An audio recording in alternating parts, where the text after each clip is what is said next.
ஓம் முருகா போற்றி போற்றி. என் அன்பு குழந்தையே,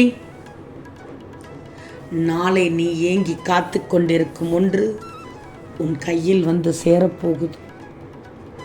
ஆம் தங்கமி, உனக்கானது உன்னிடத்தில் உனக்காகவே உன்னிடமே வந்து சேரப்போகிறது.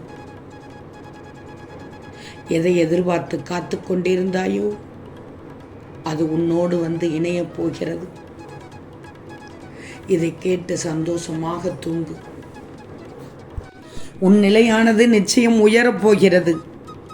இனிமேல் நடக்கும் நிகழ்வுகள் அனைத்தும் நல்லதாக இருக்கப் போகிறது.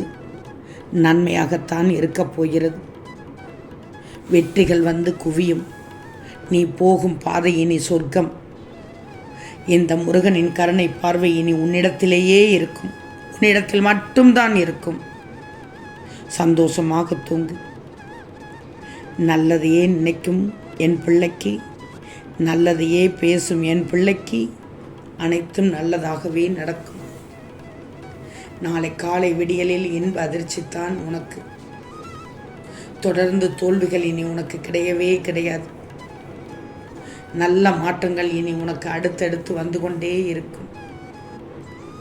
உன் எதிர்கால கனவு 100% உண்மையாகப் போகிறது. இனி உனக்கு நல்ல காலம் மட்டும்தான் என்பதை சொல்ல வந்தேன். எதை எதிர்பார்த்து காத்து கொண்டிருந்தாயோ அந்த உறவு வந்து உன்னிடமே வந்து ஒட்டப் போகிறது, சேரப்போகிறது, இணையப் போகிறது, கைகோர்க்கப் போகிறது. சந்தோஷம்தானே? நீ நினைத்ததை விட நிறைய நிறைவேற்றி காட்டுவேன். ஏதேனும் ஒரு வகையில் நீ முயற்சி செய்து கொண்டே இரு. வாழ்க்கையில் நீ தொலைத்த இடமும் தெரிகின்றது, தொலைத்த பொருளும் தெரிகிறது. ஆனால் உன்னால் அதை திரும்பவும் மீட்டெடுக்க முடியாமல் திணறுகிறாய். உன் திருச்செந்தூர் முருகனின் துணையோடு இழந்ததை அனைத்தும் பெறப்போகிறாய். அதனால் தான் கூறினேன்.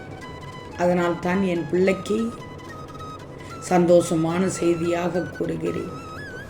நீ ஏங்கி தவித்து காத்து கொண்டிருக்கும் ஒன்று உன் கையில் கிடைக்கப் போகிறது. எவ்வளவு நாள் அழுதாய் துடித்தாய் என்று எனக்கு தெரியும். நான் இருக்கிறேன் என்பதை நம்பிவிடு.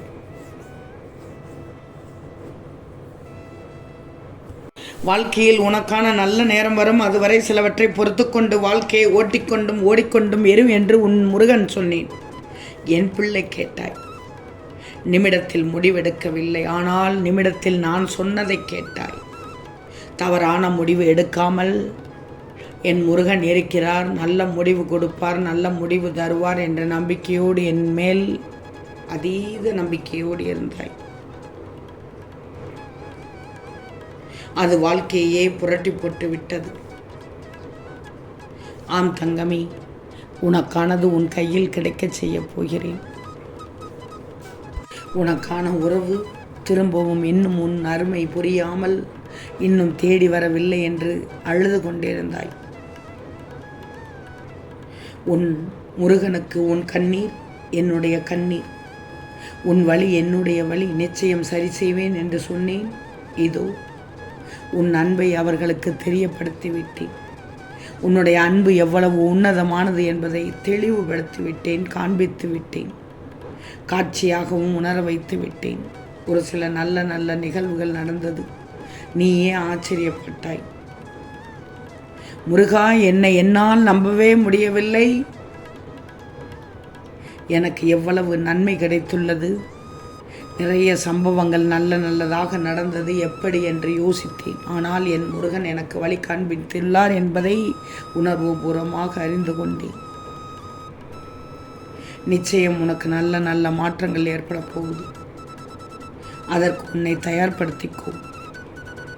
மனதில் ஏற்பட்ட குழப்பம் சலனத்தால் பலமுறை பாதை மாறிப்போக இருந்த உன்னை எனது கைப்பிடியில் வைத்து கொண்டிருக்கிறேன். எத்தனை பிரச்சனைகள், எத்தனை சண்டைகள், எத்தனை துயரங்களை கடினமாக பல மாதங்களாக அனுபவித்து வந்தாய். ஒரு முடிவே இல்லாமல், கடிவாளம் இல்லாமல் அத்தனையும் உன்னை தொடர்ந்து கொண்டே இருந்தது. கவலைப்படாதே, உன் சோதனை காலம் முடிந்து விட்டது. கடந்து வந்த பாதையை மறந்துவிட அனைத்திற்கும் புது வழியை காட்டப் போகிறேன். நோயற்ற வாழ்வும் வழங்கப் போகிறேன். ஏன்னா என் பிள்ளை அழகான வாழ்க்கை வாழும்போது நோய் நொடி இல்லாமல் இருந்தால் அருமையாக வாழ்ந்துவிடும். என் செல்ல பிள்ளை, தங்கப்பிள்ளை, வைரப்பிள்ளை, உன்னை நீ நினைத்து கூட பார்க்க முடியாத அளவிற்கு உயர்த்தி காட்டப் போகிறேனே. இந்த திருச்செந்தூர் முருகன் உனக்கு துணையாக இருக்கிறேன் என்பதை தெரிந்து கொள்ளப் போகிறாய். வாழ்க்கையில் நீ சாதனை படைக்க பிறந்துள்ளாய் என்று எத்தனை முறை உன்னை கூறினேன். உன் மனதில் உள்ள துயரங்களை எல்லாம் நான் முடிவுக்கு கொண்டு வந்து விடுவேன் என்று எத்தனை முறை சொன்னேன். நான் சொன்னதை நிறைவேற்றப் போகிறேன் என்பதில் உனக்கு நம்பிக்கை பிறந்து விட்டது. ஏன்னா உனக்கான உறவு ஒரு சில அறிகுறிகளை காண்பிக்க தொடங்கிவிட்டார்.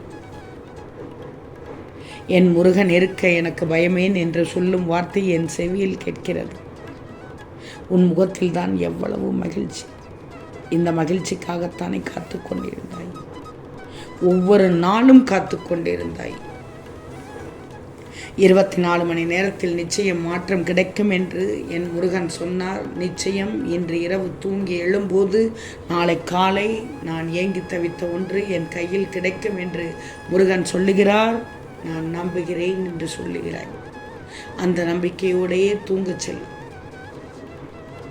தூங்கும்போது நல்ல எண்ணத்தோடு தூங்கணும், நல்ல நினைப்போடு தூங்கணும், நல்ல சிந்தனைகளை வளர்த்து கொண்டு தூங்கணும். அப்பொழுதுதான் விடியும் பொழுது நல்ல பொழுதாக இருக்கும், உனக்கான பொழுதாக இருக்கும். நம்பிக்கை வைக்கணும். இந்த முருகன் மேல் முழுவதுமாக நம்பிக்கை இருக்கணும். நான் பார்த்து கொள்கிறேன் என்று சொன்னால் நம்பணும். எங்கே பார்த்து கொள்ளப் போகிறது? நடப்பது மட்டும்தான் நடக்கும் என்று நினைக்கிறாய். இல்லை, அது முற்றிலும் தவறு.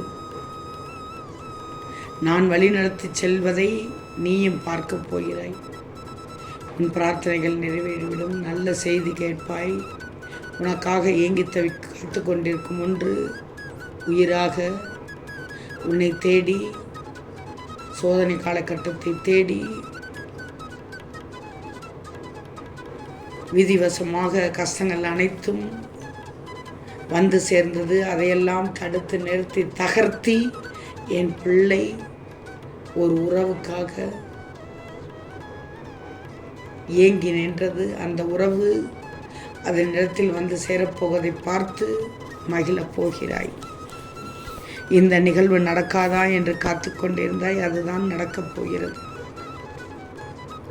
இனி துன்பம் இருக்காது, சந்தோஷம் அதிகரித்து இன்பம் அடையும் நிகழ்வாகத்தான் இருக்கும். நீ இதுவரை எதை எதிர்பார்த்தாயோ அது நடக்கப் போகிறது. அதனால் தான் சொன்னேன், நீ ஏங்கி தவித்து காத்து கொண்டிரும் ஒன்று உன் கையில் கிடைக்கப் போகிறது. உன் அருமை புரிய போகிறது. சந்தோஷம்தானே தங்கமே? ஓம் முருகா போற்றி போற்றி.